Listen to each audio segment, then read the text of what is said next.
Ayun mga boss, Ford Ranger. Ang record natin sa battery, Amaron, low output.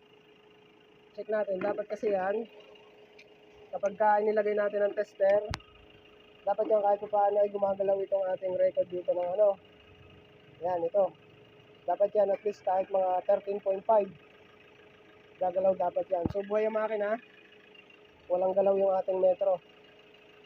Tapos pag tinest natin, charging test. Yan. Dapat nagalaw yun. Yung voltage yan, gumagalaw naman siya. Pero ganun lang. 12 pa rin. Waiting nyo.